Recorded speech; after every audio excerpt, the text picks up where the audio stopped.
నువ్వు ఈరోజు అలసిపోయావు, అది తెలుసు. కాని ఒక్కసారి వెనక్కి చూడు. నీ అమ్మ తెల్లవారుజామున లేచింది నీకోసం. నీ నాన్న ఎండలో చెమట పోశాడు నీకోసం. వాళ్ళు ఒక్కసారి కూడా అడగలేదు ఇంత కష్టం ఎందుకు అని. ఎందుకంటే నువ్వు వాళ్ళ సమాధానం, నువ్వు వాళ్ళ కల. ఆ కల ఇంకా చనిపోలేదు. నువ్వు ఆపుకోకు. నీలో ఒక నిప్పు ఉంది. పేదరికం ఆర్పలేదు, కులం ఆర్పలేదు, వ్యవస్థ ఆర్పలేదు. చిన్నప్పుడు చిరిగిన బట్టలు వేసుకున్నావు, అయినా కలలు కన్నావు. అన్నం లేని రాత్రులు ఉన్నాయి, అయినా లేచావు. ఆ నిప్పు నీలోనే ఉంది. అది ఎప్పుడూ ఆరిపోలేదు. కొంచెం గాలి ఇస్తే చాలు మళ్ళీ రాజుకుంటుంది. కలాం పైలట్ కాలేకపోయాడు, కాని భారత్కే రెక్కలిచ్చాడు. సింధు ఫైనల్స్లో ఓడిపోయింది, కాని వెనక్కి వచ్చి ప్రపంచ ఛాంపియన్ అయింది. అంబేద్కర్ అవమానాలు భరించాడు, కాని కోట్లాది మందికి హక్కులు తెచ్చాడు.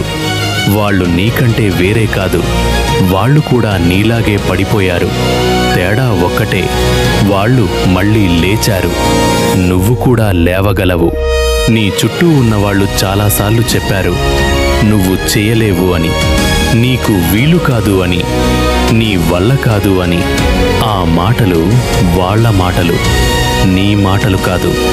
వాళ్ళు నీ లోపల ఉన్న నిప్పు చూడలేదు, కాని నీకు తెలుసు అది ఉందని. గోదావరి ఆగిపోలేదు, ఎందుకంటే అది పుట్టినప్పటి నుండి ఒక్క దిశలో ప్రవహించింది. నువ్వు కూడా నీ దిశలో నడువు. దారి తనంతట తాను తెరుచుకుంటుంది.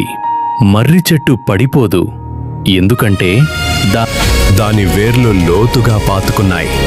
నీ వేర్లు ఏంటో గుర్తుందా? నీ అమ్మ త్యాగం, నీ నాన్న కష్టం, నీ పూర్వుల పోరాటం. తెలుగు మట్టి నిన్ను తయారు చేసింది. పొట్టి శ్రీరాములు ఈ భాష కోసం ప్రాణమిచ్చాడు. అన్నమయ్య ఈ మట్టిని పాటగా మార్చాడు. ఆ వేర్లు నీలో ఉన్నాయి. ఏ తుఫాను కూడా నిన్ను పడేయలేదు. దా సరే, చీకటి ఎంత గాఢంగా ఉంటే తెల్లవారు అంత అందంగా ఉంటుంది. నువ్వు ఇప్పుడున్న కష్టం నీ తెల్లవారుని తయారు చేస్తోంది. గుర్తుపెట్టుకో, నీలో నిప్పు ఉంది, అది ఆరిపోలేదు. ఇప్పుడు ఒక్క అడుగు వేయి, ఒక్క అడుగు చాలు. భారత్ నిన్ను చూస్తోంది. నువ్వు రాజుకో.